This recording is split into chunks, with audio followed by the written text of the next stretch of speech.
আলহামদুলিল্লাহ মনে আছে। আল্লাহ রাব্বুল আলামিন বলেন, ইয়াতাসাআলুনা আনিল মুজরিমিন, কিয়ামতের দিন অপরাধীদেরকে জিজ্ঞেস করা হবে, মা সালাকাকুম ফি সাকার, জাহান্নামে কেন আসছো? জবাবে তারা বলবে, ক্বালু লাম নাকু মিনাল মুসাল্লিনা ওয়া লাম নাকু নুতঈমুল মিসকিন, নামাজ পড়ি নাই আর এতিম মিসকিনদের খেতে দেই নাই, এই কারণেই জাহান্নামে এসেছি। কল নাউযুবিল্লাহ। নামাজ যারা পড়বে না জাহান্নামে যেতে হবে। কোথায় যেতে হবে? আকীদাগত দিক থেকে ঈমান হলো তাওহীদের স্বীকৃতি, আর আমলের দিক থেকে নামাজ হচ্ছে তাওহীদের বহিঃপ্রকাশ। আপনি মুসলমান তা প্রমাণ হবে নামাজ দিয়ে। নামাজহীন ঈমানের দাবি মূল্যহীন। যার নামাজ নাই তার ঈমানের দাবি করার কোনো মূল্যই নেই। অনেক এরকম কথা বলে, হুজুর আমি মানুষটা নিতান্ত খারাপ না, যাই মনে করেন, গ্রামে রাস্তা বানাইছি, ব্রিজ করে দিয়েছি, কালভার্ট করেছি, এতিম মিসকিনরে তাও মাঝে মধ্যে খাবার দেই, বিধবারে কাপড় চোপড় দেই, মানুষটা আমি নিতান্ত খারাপ না, তবে এই মাঝে মধ্যে একটু নামাজ পড়ি না, তাতে কি আমার ঈমান নষ্ট হয়েছে নাকি? আমি বলি, ভাই ঈমানই তো নাই, নষ্ট হবে কি? ঈমান থাকলে না নষ্ট হবে? ঈমান নাই। সুতরাং একজন মুসলমান যদি নামাজ না পড়ে, নিজেকে মুসলমান বলে দাবি করার কোন হক তার না, দাবি করার অধিকার না। নামাজ হচ্ছে জিন্দেগি, নামাজটাই মূলত জিন্দেগি। নামাজটা কি? জিন্দেগি।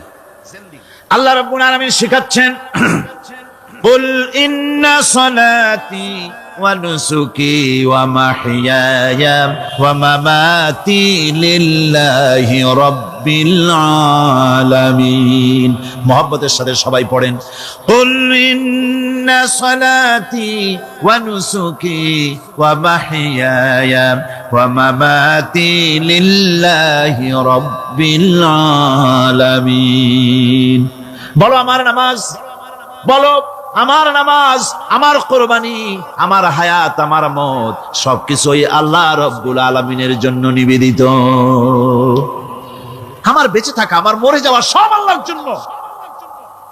সে আল্লাহ রব্বুল আলামিন, তার জন্য সবকিছু নিবেদিত করতে হবে। আল্লাহ পাকের গোলাম আমাদের বানিয়েছেন, আল্লাহ আমাদের গোলামি করা লাগবে। আর গোলামির নমুনা যাকাত দিয়া, হজ দিয়া, দাম দিয়া, সদকা দিয়া, কোন জিনিস দিয়ে নামাজের মতো গোলামির উৎকৃষ্ট প্রমাণ বা নমুনা আর কিছুতে নাই। আমি যে গোলাম, তার উৎকৃষ্ট প্রমাণ হচ্ছে নামাজ। নামাজেই একটা মানুষ গোলামির অনুভূতিতে তাকে নিয়ে যায়। বাদশাহ হোক, মন্ত্রী হোক, পীর হোক, মৌলানা হোক, মুহাদ্দিস হোক, বড় লোক হোক, গরিব হোক, পুরুষ হোক, নারী হোক, যাই হোক, নামাজে দাঁড়াইলো, একেবারে কান্ডারে ধরিয়া, কানের কাছে হাত দিয়া, হাত দুটো বাঁধা, মাথা নিচের দিকে দিয়ে দাঁড়ায় গেল। কিসের মতো? আসামির মতো, গোলামের মতো। সুবহানাল্লাহ। এদিক ওদিক তাকাইতে পারবা না, চোখটা থাকবে সেজদা যেখানে দিবা সেখানে। তাকানো নিষেধ, সেজদার দিকে তাকাও। এরপরে যখন রুকুতে গেলেন, গোলামির নমুনা হয়ে গেল।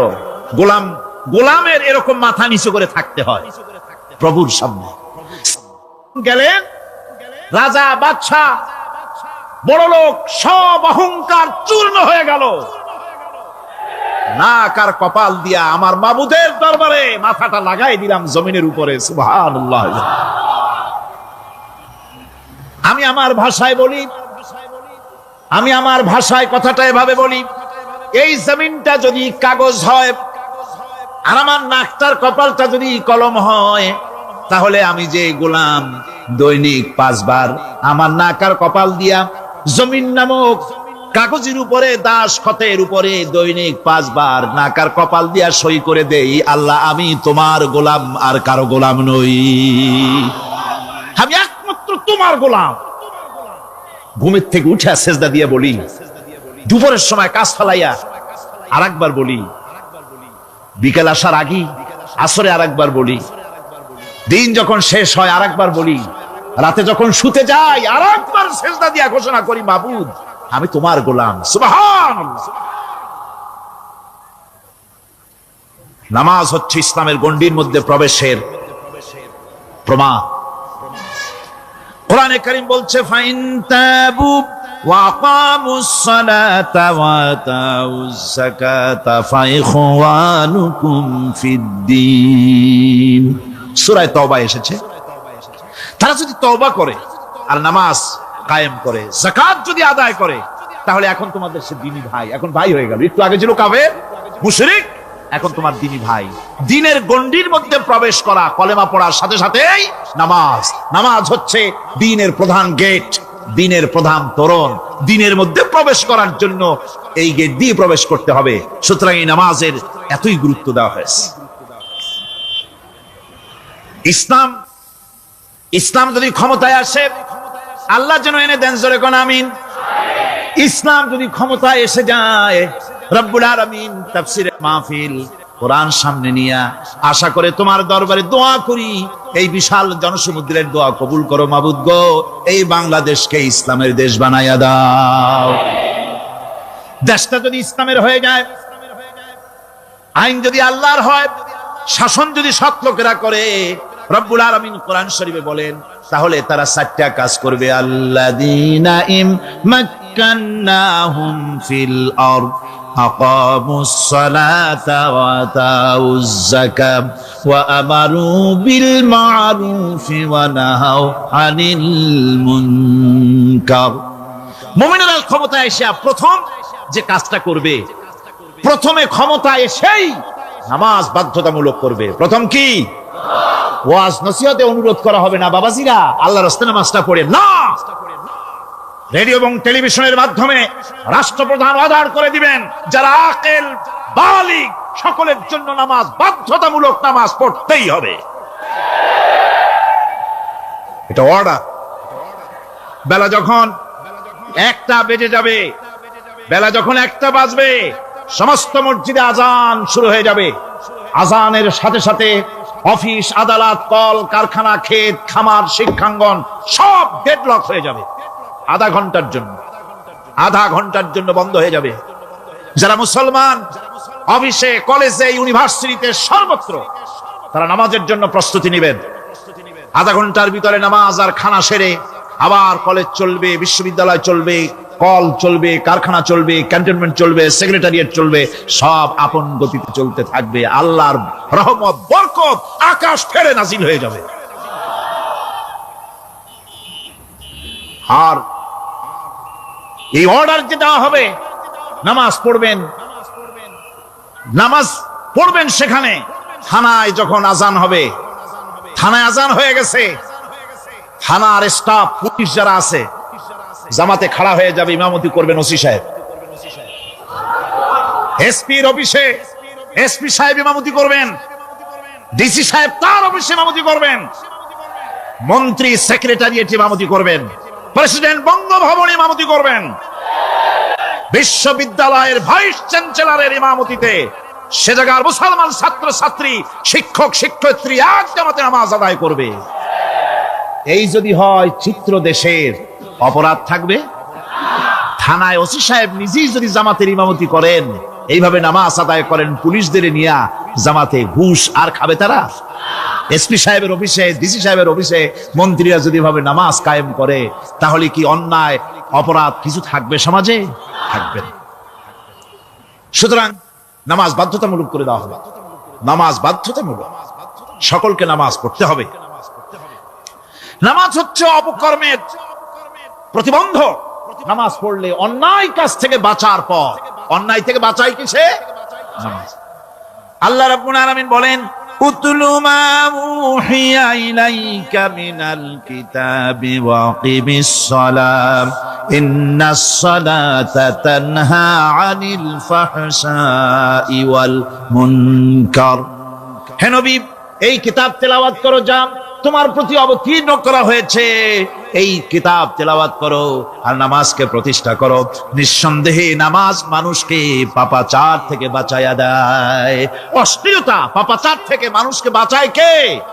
জোরে চিল্লায় কোন কে? নামাজ। এই নামাজ মানুষকে অন্যায় কাজ থেকে বাঁচায় দেয়। নামাজ যে মানুষকে অন্যায় কাজ থেকে বাঁচায়, কেমনে বাঁচায়? আমরা যে নামাজ পড়ি এই নামাজে তো আমাদেরকে অন্যায় কাজ থেকে বাঁচাইতে পারে না।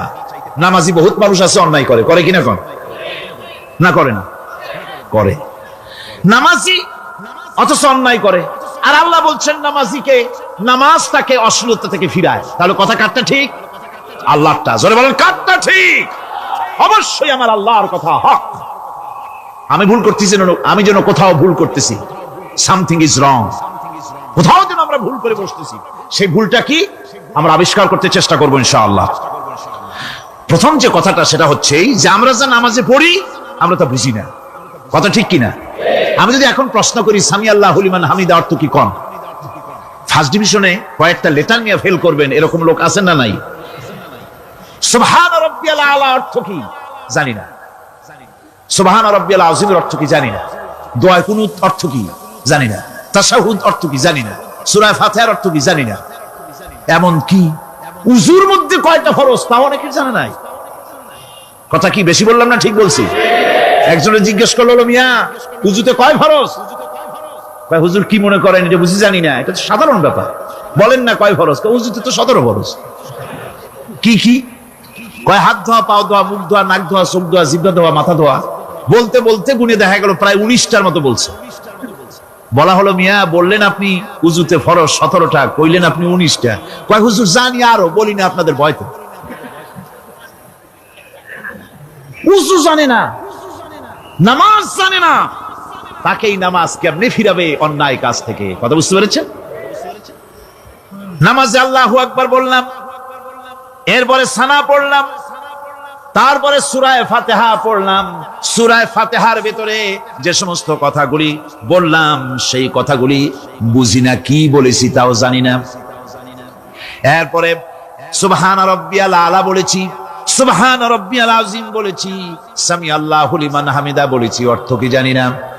আল্লাহ তা শুনতে পান, যে ব্যক্তি আল্লাহর প্রশংসা করেন তিনি তা শুনতে পান।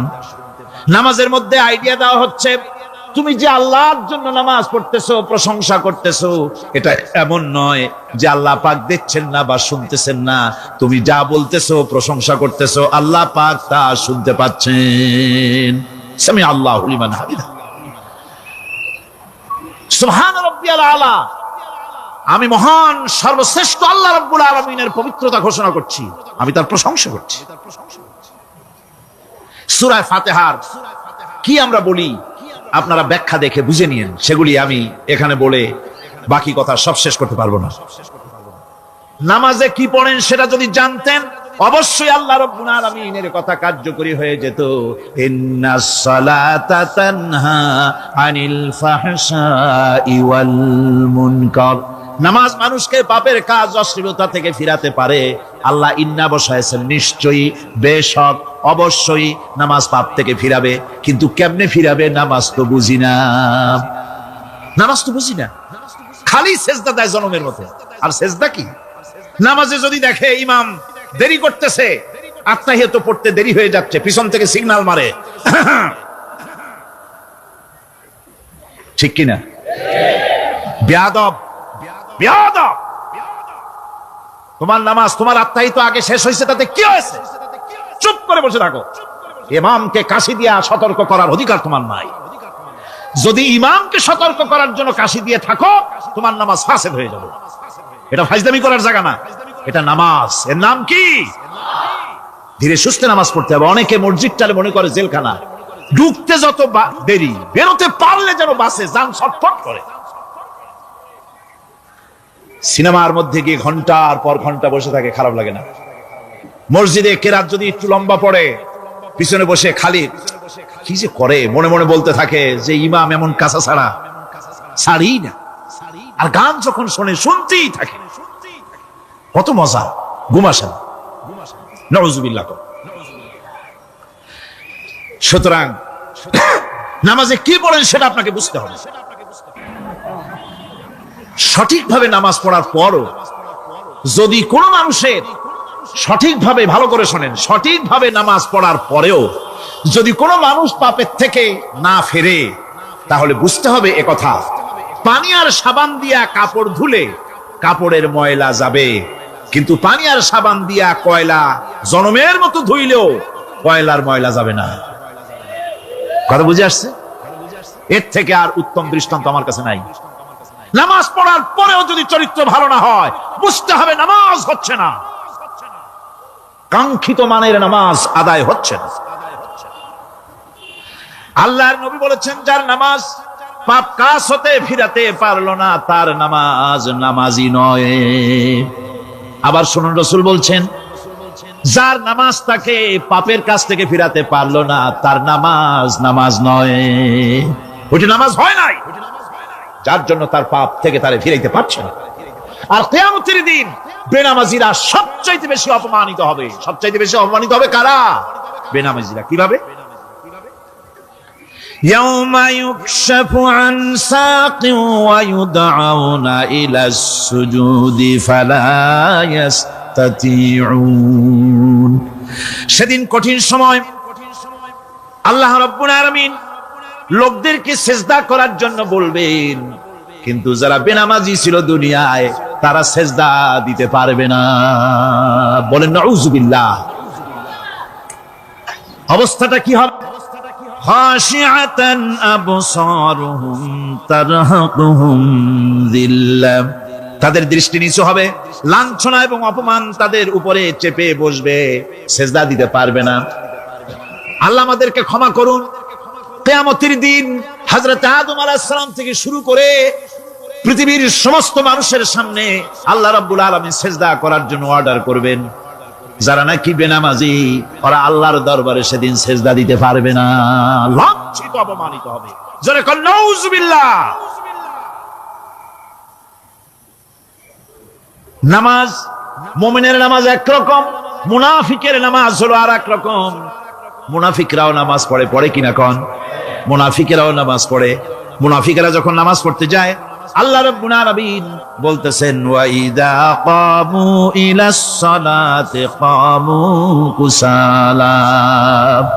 মুনাফিকেরা যখন নামাজ পড়তে দাঁড়ায়, নামাজে আসে ঠিক তারা, কিন্তু নামাজের জন্য দাঁড়ায় খুব শৈথিল্য ভারে, শৈথিল্য ভাবে দাঁড়ায়, কাহিলি সুস্তি, এ জায়গা চুলকায়, পায়জামা ধরে টান দেয়, টুপিটা ঘুরায়, এদিক ওদিক তাকায়।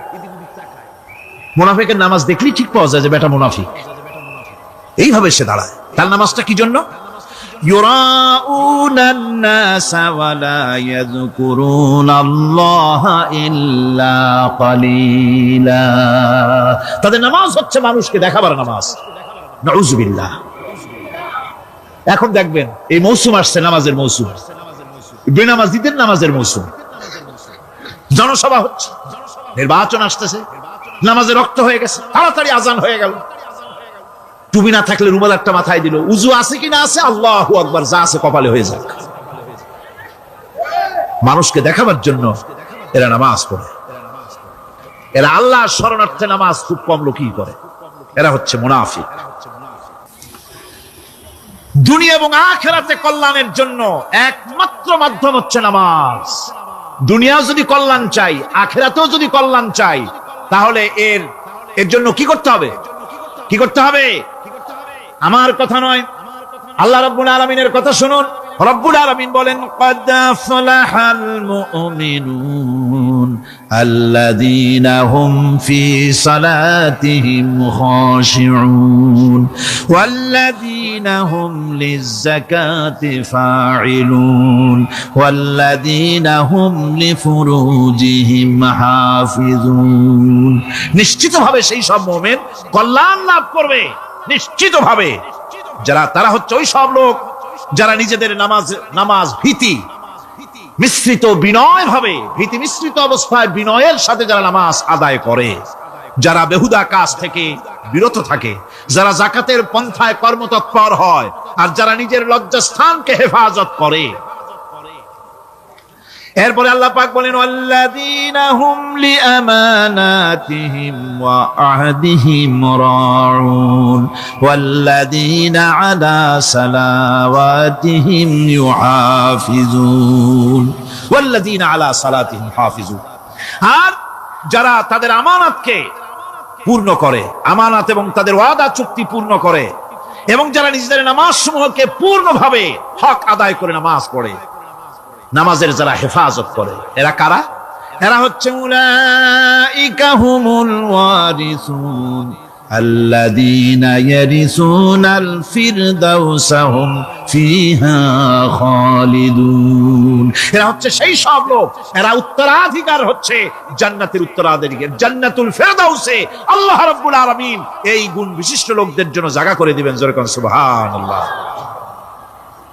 নামাজকে পড়তে বলা হয়নি, কোরআন শরীফে বলা হয়েছে নামাজ কায়েম করো। কি বলা হয়েছে কন্ত দেখি?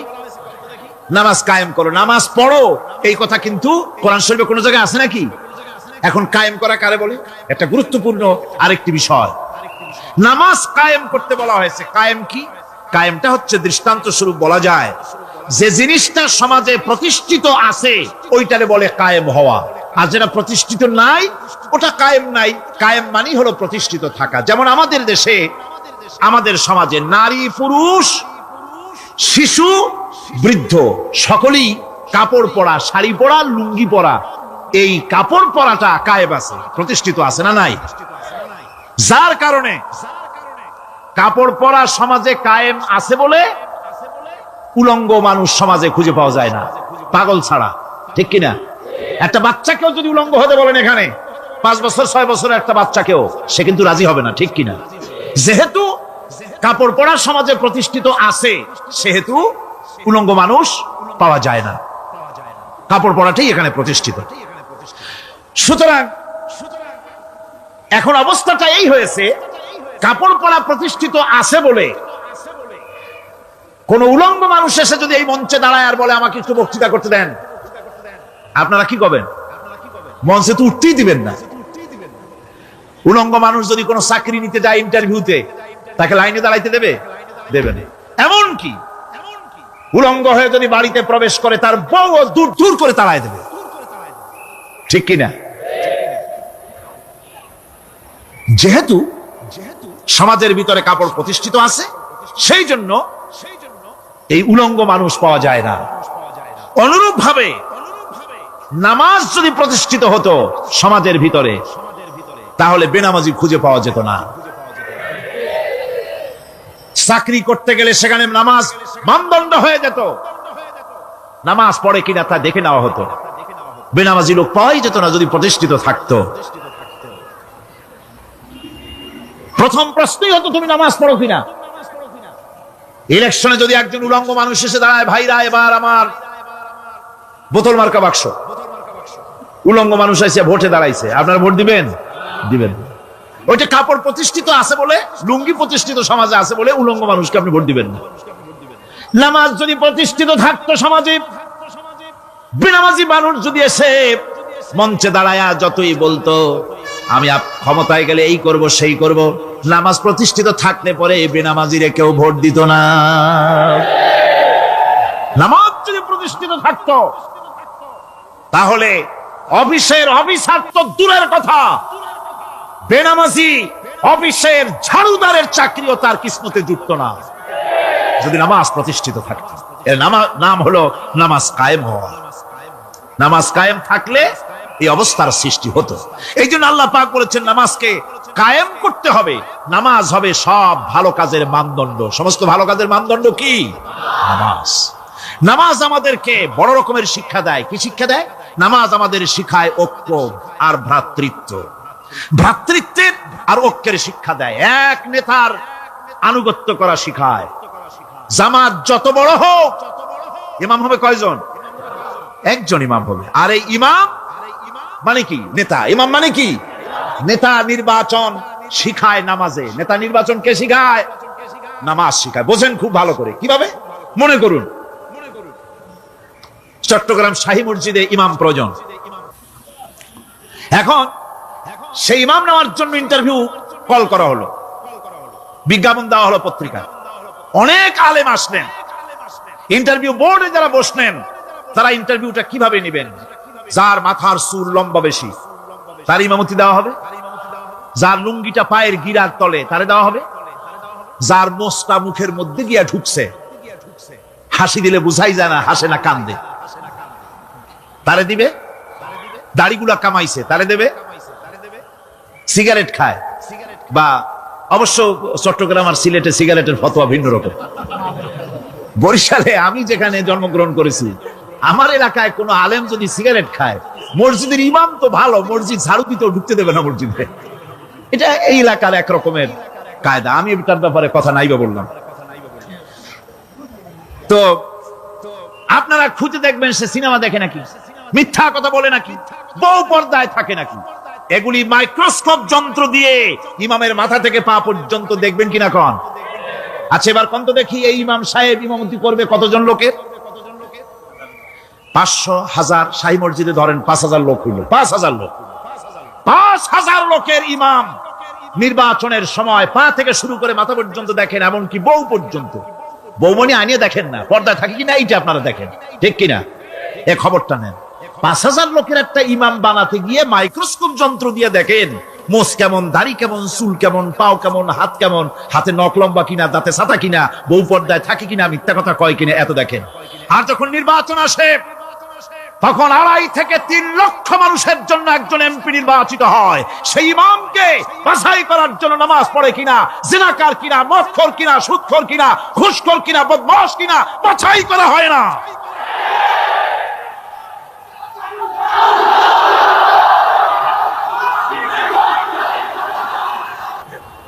নামাজ আমাদেরকে এটা শিখায়, ইমাম কেমনে বানাইতে হবে, কন সুবহানাল্লাহ। নামাজ ঐক্য শিখায়, নামাজ ভ্রাতৃত্ব শিখায়, নামাজ পারস্পরিক মহব্বত শিখায়, নামাজ নেতা কেমন হওয়া উচিত, নেতা নির্বাচন শিখায়। আবার নেতা ভুল করলে তার ভুল বলা যাবে না, এরকম হতে পারবে না। নামাজের ভিতরে ইমাম যদি ভুল করলে আপনি লোকমা দিবেন, সুবহানাল্লাহ, আল্লাহু আকবার বলবেন। যদি তিনি সংশোধন না হলেন আবার দেন, তাতেও সংশোধন হলো না আবার দেন। 3 বার লোকমা দেওয়ার পর যদি ভুল সংশোধন না করে নামাজ ছেড়ে দেন, ইমামকে বের করে দেন, নতুন ইমাম নিয়োগ করেন। যারা ক্ষমতায় যাবে, আপনি রাষ্ট্রের ইমাম যারে বানাবেন, সেই রাষ্ট্রীয় ইমাম যদি জনগণের ইচ্ছার বিরুদ্ধে যদি চলে, 1 বার লোকমান দেন, 2 বার লোকমান দেন, 3 বার দেন, তারপরেও যদি না নামে, ঘর ধরে নামেন। নামাজ আপনাকে নেতা নির্বাচন, নেতাকে প্রতিষ্ঠিত রাখা, নেতার আনুগত্য আপনাকে শেখায়। নামাজ লাইন সোজা করে দাঁড়াতে হবে। লাইন যদি বাঁকা করেন, আপনার কলজেটা ওরকম বাঁকা হয়ে যাবে। নাউযুবিল্লাহ। নামাজের কাতারে যার কারণে নামাজের কাতার বাঁকা হবে, পুরা কাতারের জন্য আল্লাহর কাছে ওই লোকটা দায়ী হয়ে যাবে। নামাজ শৃঙ্খলা শিখায়, সুবহানাল্লাহ কইতে ইচ্ছা করে না?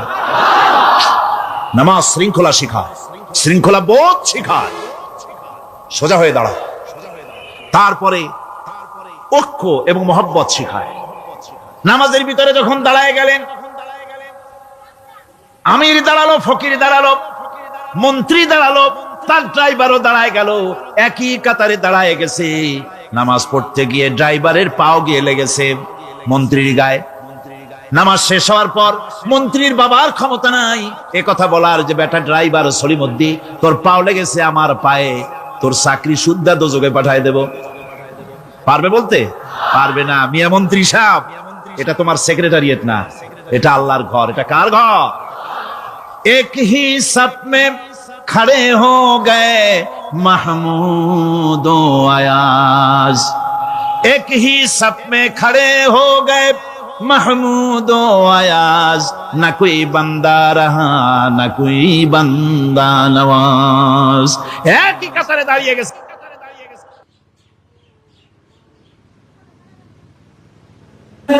কোরআনে কারীমের মধ্যে আল্লাহ পাক এই পৃথিবীর বুকে যারা আরামে টাটকা সুখগুলি, আরামগুলি যারা বর্জন করে আল্লাহ রাব্বুল আলামিনকে বিশ্বাস করে যারা জীবন পরিচালনা করেছে, আল্লাহ পাক তাদের জন্য জান্নাত রেখেছেন এবং তাদের জন্য বলছেন, সাবিকু ইলা মাগফিরাতিম মির রাব্বিকুম ওয়া জান্নাতিন আরদুহা কাআরদিস সামাই ওয়াল আরদ উইদ্দাত লিল্লাযিনা আমানু বিল্লাহি ওয়া রাসূলিহি। আল্লাহ পাক বলেন, প্রতিযোগিতা করো আল্লাহর মাগফিরাত কামনার জন্য আর জান্নাতে যাওয়ার জন্য প্রতিযোগিতা করো, আল্লাহর রহমত পাওয়ার জন্য। সৎ কাজের প্রতিযোগিতা করো, তাহলে আল্লাহ রাব্বুল আলামিন তোমাদেরকে ক্ষমা করবেন আর তোমাদের জন্য এমন জান্নাত দিবেন যেই জান্নাত আকাশের বিশালতার জমিনের বিশালতার মতো। এই বিরাট জান্নাত তোমাদেরকে দিবেন। এই জান্নাত চিরস্থায়ী সুখ এবং শান্তি জায়গা হবে। মাসালুল জান্নাতিল্লাতী উইদাল মুত্তাকুন ফিহা আনহারুম মিন মাইন গায়রি আসিনিন ওয়া আনহারুম মিন লাবানিন লাম ইয়াতাগায়্যার তা'আমুহু। আল্লাহ পাক বলছেন জান্নাত আল্লাহ পাক ওয়াদা করেছেন মুত্তাকিদের জন্য। আল্লাহ পাক জান্নাত দিবেন, যে জান্নাতের ভিতরে রয়েছে মধুর প্রস্রবণ, রয়েছে দুধের প্রস্রবণ, রয়েছে সেখানে স্বচ্ছ পানীয় পানির প্রস্রবণ রয়েছে। এই সুন্দর জান্নাত ঝর্ণা ধারা আল্লাহ পাক সৃষ্টি করেছেন, বাগ বাগিচা দিয়ে ভরে রেখেছেন জান্নাত। সেই জান্নাতে জান্নাত হবে এয়ার কন্ডিশন, রৌদ্রের তাপ হবে না সেখানে, রৌদ্রের খরতাপ হবে না সেখানে, ঠান্ডার প্রচন্ডতা থাকবে না। কিরকম হবে জায়গাটা? আল্লাহ পাক বলছেন মুত্তাকিনা আলাল আরাইকি লা ইয়ারাউনা ফিহা শামসান ওয়ালা জামহারিরা ওয়া দানিয়াতান আলাইহিম যিলালুহা ওয়া দুল্লিলাত কুতুফুহা তাদলীলা। আল্লাহ পাক এমন জান্নাত রেখেছেন, সেই আল্লাহ পাক সেই জান্নাতের ভিতরে জান্নাতীরা ঠেস লাগায়া মুখোমুখি অবস্থায় তারা সেখানে বসবে, আর জান্নাতীদের মনের মধ্যে কোনো দুঃখ থাকবে না, পেরেশানি থাকবে না। পৃথিবীতে মানুষের দুঃখ থাকে, পেরেশানি থাকে, সেখানে কোনো দুঃখ আর পেরেশানি থাকবে না। সেই জায়গাটা হবে শীতাতপ নিয়ন্ত্রিত, না শীত না গরম, চির বসন্ত বিরাজ করবে। জান্নাতীরা সেখানে থাকবে। এই সুন্দর জান্নাত আল্লাহ পাক রেখেছেন মুত্তাকিদের জন্য। সুবহানাল্লাহ। কাফেরদের জন্য জান্নাত হবে, জাহান্নাম হবে চিরকাল। খালিদিনা ফিহা আবাদান, চিরকাল কাফেরেরা জাহান্নামে থাকবে। সর্বশেষ যে ব্যক্তি জাহান্নাম থেকে মুক্তি লাভ করবে তাকে আল্লাহ পাক বলবেন, ফেরেশতাদেরকে বলবেন, আমার ফেরেশতারা আমার এই বান্দাকে জান্নাত এবং জাহান্নামের মাঝখানে রেখে দাও। জান্নাত এবং জাহান্নামের মাঝখানে লোকটি যখন থাকার জায়গা পাবে সে জান্নাতের দিকে তাকায়া দেখবে আর কাঁদতে থাকবে। আল্লাহ পাক জিজ্ঞেস করবেন, বান্দারে যুগের পর যুগ ধরে জাহান্নামে কেঁদেছো, আমি রব্বুল আলামিন জাহান্নাম মাফ করে দিয়া জান্নাত জাহান্নামের মাঝখানে রেখে দিয়েছি, আযাব থেকে তো বেঁচে গেছো, এখন কাঁদো কেন? লোকটি বলবে, রব্বুল আলামিন কাঁদি এই কারণে, জাহান্নাম থেকে মাফ করেছো, তোমার শুকরিয়া আদায় করি। জান্নাত তো আমার কপালে নাই, কিসমতে নাই, কিন্তু জান্নাত আমি এখান থেকে দেখতে পাচ্ছি, জান্নাতের সুঘ্রাণ আমার নাকে আসতেছে, কপালে নাই যাওয়ার। আমি কাঁদি এই জন্য, তুমি যদি মেহেরবানি করে আমাকে জান্নাতের দরজার কাছে একটু দাঁড় করায় দিতা, প্রাণ ভরে তোমার জান্নাতের দৃশ্যটা একটু দেখতাম। আল্লাহ পাক তার আরজি পূরণ করবেন, বলবেন যাও, ফেরেশতাদের বলবেন এর জান্নাতের দরজার কাছে দাঁড় করায় দাও। জান্নাতের দরজার কাছে দাঁড়িয়ে লোকটি আবার কান্না শুরু করবেন। আল্লাহ পাক প্রশ্ন করবেন, এবার কান্দো কেন? লোকটি বলবে, রব্বুল আলামিন কান্দি এই কারণে, জান্নাতের এই দরজায় দাঁড়ায়া জান্নাতের অফুরন্ত নেয়ামত কিছুই ভালো করে দেখা যায় না, শুধু অল্প জায়গা দেখি। যদি তুমি আমারে দয়া করে জান্নাতের মাঝখানে দাঁড় করায় দিতা, চতুর্দিকে তাকায়া তাকায়া দেখা কলিজারে ঠান্ডা বানাইতাম। তবে আমি ওয়াদা করি, জান্নাতের কোনো নাজ নেয়ামত, কোনো ফল আমি খাবো না, ধরবো না, সইব না। একটুখানি মেহেরবানি করে মাঝখানে দাঁড় করায় দাও, জান্নারে ঠান্ডা করি। আল্লাহ রাব্বুল আলামিন ফেরেশতাদের বলবেন, আমার এই বান্দারে জান্নাতের মাঝখানে দাঁড় করাইয়া দে। আল্লাহর নবী বলেন, জান্নাতের মাঝখানে দাঁড়িয়ে লোকটি আগের চাইতে আরো জোরে চিৎকার মেরে কাঁদতে থাকবে। আল্লাহ পাক বলবেন, বান্দারে কি হলো তোর? দরজার কাছে আসতে চাইছিলে, আইনা দিলাম। আবার এবার মাঝখানে আসতে চাইছো, তাও এনে দিয়েছি, আবার কান্দো কেন? লোকটি বলবে, রব্বুল আলামিন এবার কান্দি এই জন্যে, তুমি যখন দয়া করে একটিবার জান্নাতের মাঝখানে এনে আমাকে দাঁড় করায় দিয়েছো, তুমি রহমান রহিম গফুরুর রহিম, এই জান্নাত থেকে আবার আর বাইর করে দিও না। আল্লাহ রাব্বুল আলামিন বলবেন, ও আমার বান্দারে, আমার এই জান্নাত তোর খুব পছন্দ হয়েছে নাকি? লোকটি বলবে, রব্বুল আলামিন কলিজা ঠান্ডা হয়ে গেছে, ভাবতেও পারি না এই জান্নাত এত সুন্দর। আল্লাহ পাক বলবেন, বান্দারে, এরকম একটি নয়, দুইটা নয়, তোর জন্য আমি 10টা জান্নাত এরকম রিজার্ভ করে রাখছি। সুবহান। আল্লাহ পাককে ভয় করে পৃথিবীর সমস্ত পাপ থেকে যারা নিজেকে রক্ষা করবে, আল্লাহ তাদের জন্য এই জান্নাত রেখে দিয়েছেন। সুবহানাল্লাহ। সেই জান্নাতের রিসিপশন আপনারা আন্দাজ করতে পারবেন না, রিসিপশন কারে কয়। কি এর প্রধানমন্ত্রী আর প্রেসিডেন্ট, 4-5টা পুলিশ আর আর্মি আসে একটা ঠক করে সেলুট মারলো, বাস শেষ হয়ে গেল, এরকম না। জান্নাতীদেরকে রিসিপশন দেওয়া হবে। জান্নাতীরা যখন আল্লাহর হুকুমে জান্নাতের দিকে যেতে লাগবে, আর যখন জান্নাতের কাছে চলে যাবে, আল্লাহ রাব্বুল আলামিন শোনায় দিচ্ছেন, হাত্তা ইদা জাউহা ফুতিহাত আবওয়াবুহা ওয়া ক্বালা লাহুম খাযানাতুহা সালামুন আলাইকুম তিবতুম ফাদখুলুহা খালিদিন। সুবহানাল্লাহ। জান্নাতীরা যখন জান্নাতে প্রবেশ করার দরজার মুখোমুখি হবে, দ্বার রক্ষীগণ তখন বলবে, সালামুন আলাইকুম, আল্লাহর শান্তি তোমাদের উপরে বর্ষিত হোক। সুবহানাল্লাহ।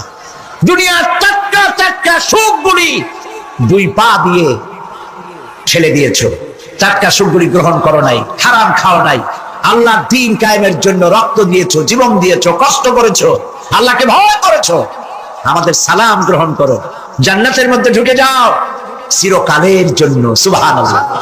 আর বাইরে হওয়া লাগবে না, চিরকাল এই জান্নাতের মধ্যে তোমরা বসবাস করতে পারবে, আল্লাহ রাব্বুল আলামিনের ফেরেশতারা বলে দিবেন। জান্নাতের মধ্যে আল্লাহ পাক হুরদের সঙ্গে জান্নাতীদের বিয়ের ব্যবস্থা করে দিবেন। কোরআনে কারিমে আল্লাহ পাক বলেন, মুত্তাকিনা আলা সুরুজিম মাসফুফাতিন ওয়া যাওয়াজনাহুম বিহুরিন ঈন। সামনাসামনি ভাবে সাজানো সারি সারি আসন সমূহের উপর তারা ঠেস লাগায় বসে থাকবে, আর আল্লাহ রাব্বুল আলামিন হুরদের সাথে জান্নাতীদের বিয়ের ব্যবস্থা করে দিবেন। যেসব হুরের সঙ্গে বিয়ে হবে তাদের আল্লাহ পাক বিবরণ দিচ্ছেন, কি রকম হবে তারা। লাম ইয়াতমিসহুন্না ইনসুন ওয়ালা জান। এর পূর্বে জিন এবং ইনসান এদেরকে কেউ স্পর্শ করে না। কি রকম তারা? কাআন্নাহুন্নাল ইয়াকুতু ওয়াল মারজান। যেমন ঝিনুকের ভিতরে মণিমুক্তা থাকে, এইভাবে আল্লাহ পাক তাদেরকে পবিত্র করে রেখে দিয়েছেন। আমার প্রিয় ভাইরা, আল্লাহ রাব্বুল আলামিন কোরআনে কারীমের ভিতরে বলেছেন, ফাবিআইয়ি আলা'i রাব্বিকুমা তুকাযযিবান। জান্নাত দান করে আল্লাহ পাক এবার জান্নাতীদেরকে সম্বোধন করে বলবেন, ইয়া ইবাদি লা খাউফুন আলাইকুমুল ইয়াওমা ওয়ালা আনতুম তাহজানুন। হে আমার বান্দারা, লা খাউফুন আলাইকুমুল ইয়াওম, আজ আর কোনো ভয় নাই। সুবহানাল্লাহ, সুবহানাল্লাহ। আজ আর কোনো ভয় নাই, কোনো চিন্তাও নাই, আরামে এই জান্নাতের মধ্যে বসবাস করো। এরপরে আল্লাহ পাক জিজ্ঞেস করবেন, ও আমার জান্নাতীরা, আমি যেসব ওয়াদা করছিলাম আমার ওয়াদা মোতাবেক সমস্ত নিয়ামত পেয়েছো? তারা বলবে, হ্যাঁ পেয়েছি, সব নিয়ামত আপনার ওয়াদা মোতাবেক সব পেয়েছি। আল্লাহ রাব্বুল আলামিন বলবেন, সব পাও নাই, ওয়ালাদাইনা মাজিদ, আমার কাছে আরো বেশি আছে। সুবহানাল্লাহ, আমার কাছে আরো বেশি আছে। জান্নাতীরা বুঝবে না সে আরো বেশিটা কি, এর থেকে আর বেশি কি। প্রিয় ভাই সব, নবী করিম সাল্লাল্লাহু আলাইহি ওয়াসাল্লাম বলেছেন, জান্নাতের সুখ আর শান্তি কোন চোখ নাই যা দেখেছে, যা কোন অন্তঃকরণ নাই যা কল্পনা করতে পেরেছে। এই জান্নাত মুত্তাকিদের জন্য আল্লাহ রাখছেন। সুবহানাল্লাহ। জান্নাতীরা ভাবতেও পারবে না সেই নিয়ামতগুলি কি। প্রিয় ভাই সব, সেই মুহূর্তে আল্লাহর নবী মুহাম্মদুর রাসূলুল্লাহ সাল্লাল্লাহু আলাইহি ওয়াসাল্লাম বলবেন, রব্বুল আলামিন, আমার উম্মতেরা জান্নাতীরা বুঝতে পারে নাই আপনার কাছে কি নিয়ামত আরো বেশি আছে। আমার এই উম্মতেরা জান্নাতীরা আপনার ওয়াদা মোতাবেক সব পেয়েছে, কিন্তু একটি জিনিস এখনো তাদের কিসমতে হয় নাই। সেই জিনিসটা হলো, যারা তার রবকে না দেখে শুধু কোরআন আর হাদিসের কথা শুনে আরবের ঘুম হারাম করে তাহাজ্জুদের নামাজ আদায় করেছিল, চোখের পানি ফেলেছিল, যারা জান্নাত দেখে নাই, জাহান্নাম দেখে নাই, আপনাকে ভয় করে যারা জীবন পরিচালনা করেছিল, যারা আপনাকে দেখে নাই, না দেখে শুধু কোরআন হাদিস বিশ্বাস করে যারা অকাতরে নিজেদের জীবন বিলায় দিয়েছিল, এই জান্নাতীরা এখন পর্যন্ত তার রবকে দেখতে পারে নাই। আল্লাহ রাব্বুল আলামিন তার সামনে থেকে ৭০,০০০ পর্দা সরে যাবে। আল্লাহ পাক বান্দাদের আরজি পুরা করার জন্য জান্নাতীদের সামনে তিনি জালোয়া ফরজ হবে। কোরআন শরীফের ভিতরে আল্লাহ পাক বলেন, জান্নাতীরা তারা আল্লাহর দিকে, জান্নাতীরা তার রবের দিকে তাকিয়ে থাকবে, আর রব তার বান্দাদের দিকে তাকায়া থাকবে। প্রাণ ভরে জান্নাতীরা রবকে দেখবে, সুবহানাল্লাহ, আল্লাহ পাককে দেখবে।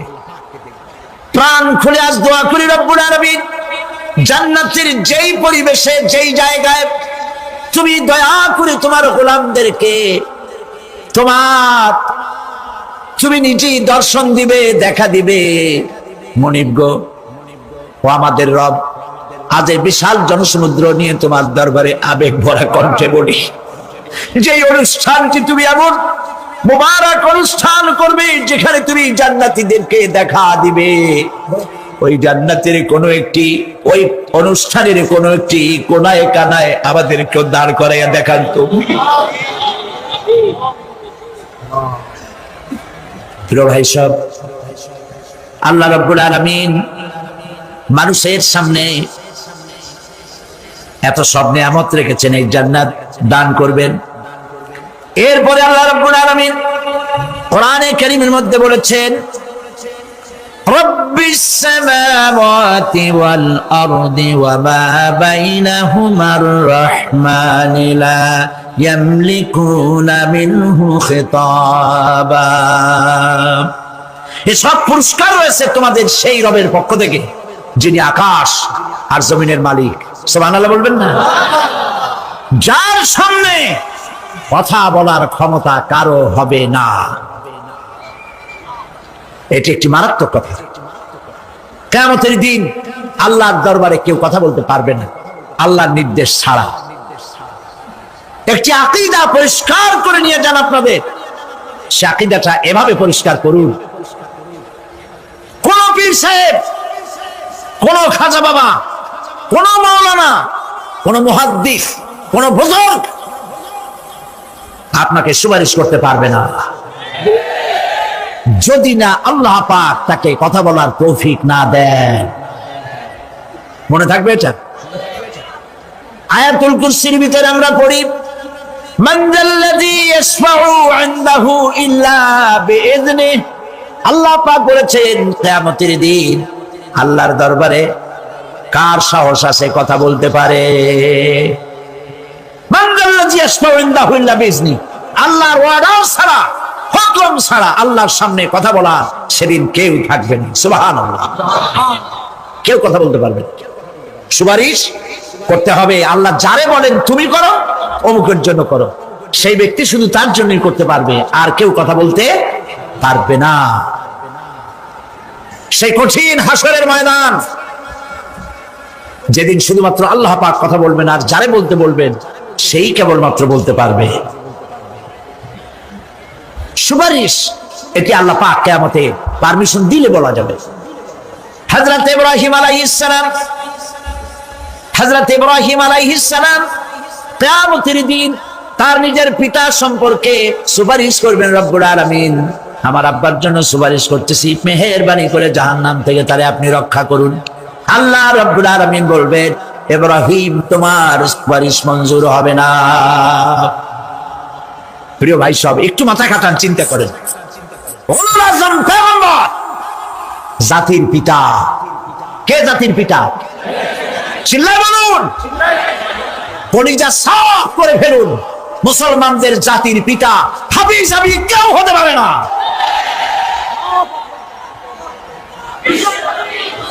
মিল্লাতা আবিকুম ইব্রাহিম,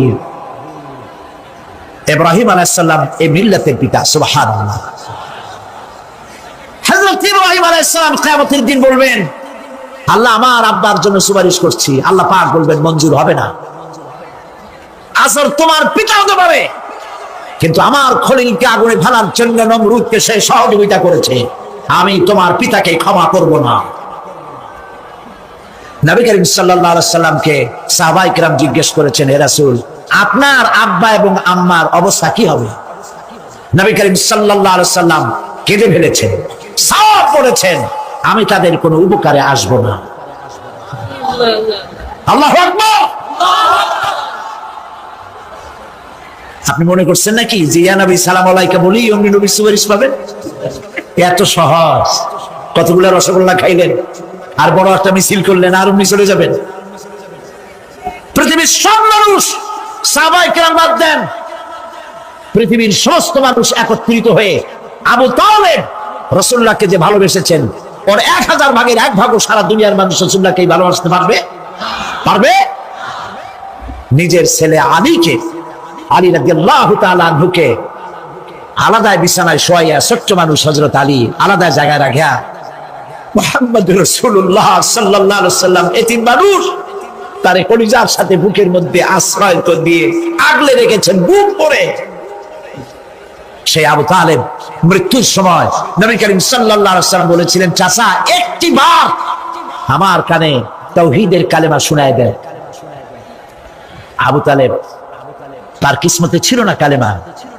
মরে যাওয়ার পর একজন সাহাবী বলেছিলেন, ইয়া রাসূলুল্লাহ, মৃত্যুর সময় আবু তালেবের মুখ আমি নড়তে দেখেছি, তিনি কালেমা পড়েছেন সম্ভবত। রাসূলুল্লাহ সাফ বলেছেন, আমি শুনি নাই। এত ভালোবাসার পরেও হাদিস শরীফে এসেছে আবু তালেব জাহান্নামে যাবে। কোথায় যাবে? জাহান্নামে। সবচাইতে কম আযাব হবে কার? আবু তালেবের। কম আযাবটা কি? হাদিস শরীফে এসেছে কম আযাব হলো জাহান্নামের আগুন দিয়ে এক জোড়া জুতা তৈরি করে আবু তালেবের পায়ে পরিয়ে দেওয়া হবে। সেই জাহান্নামের আগুনের তৈরি করা জুতার তাপে আবু তালেবের মাথার ঘিলুগুলো টকবক করে বউ পড়তে লাগবে। এত ভালোবেসে যদি কিয়ামতে উপায় না হয়, আপনি ইয়া নবী সালাম আলাইকা, ইয়া রাসূল সালাম আলাইকা আর কতগুলো জিলাপি খাইলেন, বড় একটা মিছিল করলেন। প্রিয় ভাই সব, এইসব বেদাত ছাড়ুন, এগুলি সুস্পষ্ট বিদআত। রাসূলুল্লাহকে ভালোবাসবেন, সাহাবীরা যেভাবে ভালোবেসেছেন ওইভাবে ভালোবাসবেন।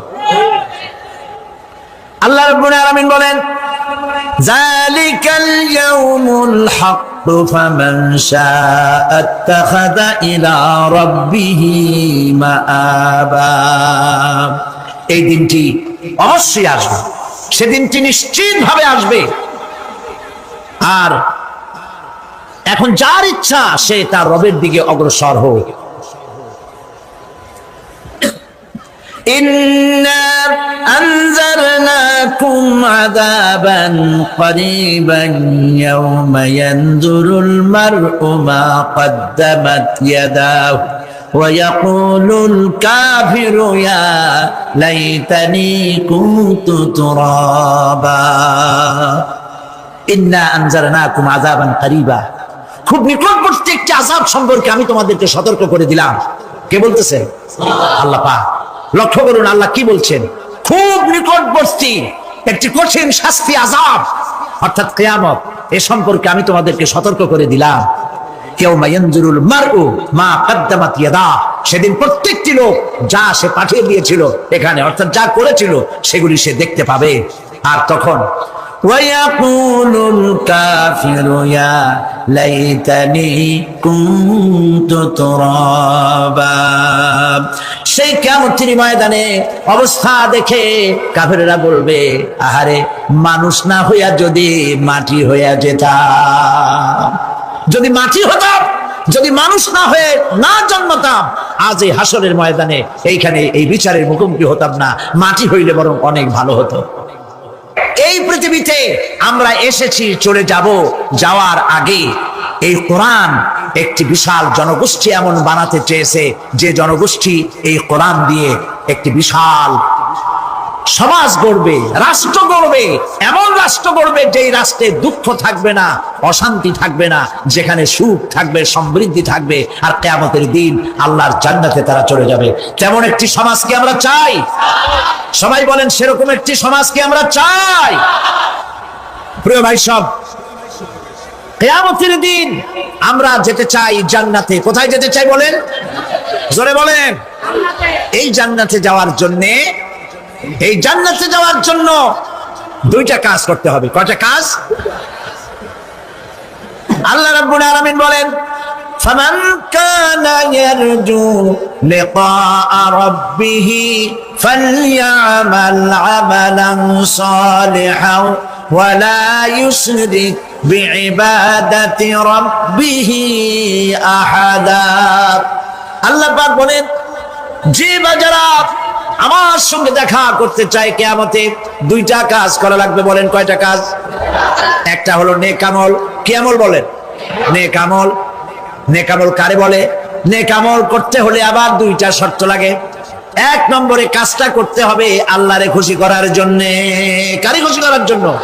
একটা মাদ্রাসা বানাইছি যাতে লোকেরা বলে যে বড় একটা মাদ্রাসা বানাইছে, এই জন্য মাদ্রাসা বানাবেন, মসজিদ বানাবেন, হসপিটাল বানাবেন, যা কিছু করেন নিয়ত হবে আল্লাহকে খুশি করা। নিয়ত হবে কারে খুশি করা? আল্লাহ পাককে খুশি করা। এই হলো নেক আমলের প্রথম শর্ত। কাজ হবে আল্লাহকে খুশি করার জন্য। দুই নম্বরে কাজটি হতে হবে সুন্নতে নববী সাল্লাল্লাহু আলাইহি ওয়াসাল্লামের উপরে। মনে থাকবে, দাড়ি রাখবো। কেন রাখবো? রাসূলের সুন্নাত। রাখবো কারে খুশি করার জন্য? আল্লাহকে খুশি করার জন্য। রাখবো কার মতো? রবীন্দ্রনাথের মতো, কার্ল মার্কসের মতো, কবির মতো নয়। রাখতে হবে কার মতো? নবীর মতো। বুঝে নেন, কাজটা হতে হবে আল্লাহকে খুশি করার জন্য। দুই নম্বরে কাজটা হতে হবে সুন্নতে নববী সাল্লাল্লাহু আলাইহি ওয়াসাল্লামের উপরে হতে হবে। তাহলে এই হলো এক নম্বর। জান্নাতে যাওয়ার জন্য, আল্লাহর সাথে দেখা করার জন্য এক নম্বরের কাজ হলো নেক আমল। বলেন এক নম্বরের কাজ কি? দুই নম্বরের কাজ ولا يشرك بعبادة ربه أحدا। আল্লাহ রাব্বুল আলামিনের ইবাদতের সাথে কাউকে শরীক স্থাপন করা যাবে না। আমরা যারা মুসলমান, অধিকাংশ মুসলমান শিরকের ভিতরে মুবতলা হয়ে আছে। বিশ্বাস করেন কিনা বলেন? কাফেররা তো মুশরিক আছে, ওরা তো মুশরিক আছেই, কিন্তু আমরা মুসলমানেরা আমাদের আমলের মধ্যে, আমাদের অজান্তে সবের নিয়তে অনেক শিরক আমরা করে বসি। নাউজুবিল্লাহ। বলেন নাউজুবিল্লাহ। এই জন্য আমি বারবার সতর্ক করি, নিজেকেও করি, আপনাদেরকেও করি। এই কারণে করি, শিরকের গুনাহ আল্লাহ মাফ করবেন না। ইন্না শিরকা লাযুলমুন আযীম। শিরক মস্ত বড় অপরাধ, জুলম, আল্লাহ মাফ করবেন না। আল্লাহর কাছে কান্দে কান্দে মাপ চাওয়া লাগবে যে আল্লাহ শিরক থেকে আমাকে রক্ষা করো, বাঁচাও। অনেক গোপন শিরক আছে। মাজারে যান, পীর সাহেবের কাছে যান, মনে যদি নিয়ত থাকে উনি ফু দিলে আমি ভালো হবই, উনি তাবিজ দিলে আমার বাচ্চা হবেই, উনি আমারে দয়া করলেই আমার ব্যবসায় উন্নতি হবেই, এইটার নাম শিরক। এটার নাম কি? ওয়াইজা সাআলতা ফাসআলিল্লাহ ওয়া ইযা ইসতাআনতা ফাসতাইন বিল্লাহ। যা বলার আল্লাহরে বলো, আর যা চাওয়ার কার কাছে চাও? চিল্লায় বলেন। কলিজাটাকে পরিষ্কার করে দেন আজকের মাহফিলে। এই কলিজায় কারো প্রতি কোনো ভয় রাখবো না আল্লাহ ছাড়া। ভয় করবো কারে বলেন? মহব্বত আল্লাহ ছাড়া, এত বেশি মহব্বত আর কাউকে করবো না। আল্লাহ তাআলা আমাদের কলিজায় তোমার ভয় এবং মহব্বত দিয়ে ভরে দাও, রাসূলের মহব্বত দিয়ে আমাদের দিলকে ভরে দাও। বিশ্বাস করুন ভাই সাহেব, কোরআন শরীফ আমার সামনে, বিশ্বাস করুন, দেশি পীর বিদেশি পীর, খাজা বাবা দেশি এবং বিদেশি, কেউ আপনার ভাগ্য বদলাই দিতে পারবে না। এই পিছনে দৌড়ায় দৌড়ায় কোনো লাভ নয়। এতক্ষণ মসজিদের ভেতরে বসে আল্লাহর কাছে কাঁদে, ওয়াকালা রাব্বুকুম উদউনি আস্তাজিব লাকুম। তোমার রব বলেছে আমারে ডাকো, আমি ডাকের সাড়া দিয়ে দেব। সুবহানাল্লাহ। আর আল্লাহ বলেছেন আমার ইবাদতের সাথে কাউকে শরীক করবে না। খবরদার। আলাইসাল্লাহু বিকাফিন আবদা। আল্লাহ প্রশ্ন করছেন, আলাইসাল্লাহু বিকাফিন আবদা, আমি কি আমার বান্দার জন্য যথেষ্ট নই? চিল্লায় বলুন অবশ্যই যথেষ্ট। আবার বলেন অবশ্যই যথেষ্ট। কলিজা সাফ করে ফেলেন। সম্রাট শাহজাহান, দিল্লির সম্রাট, হাবিজাবি সম্রাট না, দিল্লির সম্রাট। এখন কোথায়? কবরের মধ্যে।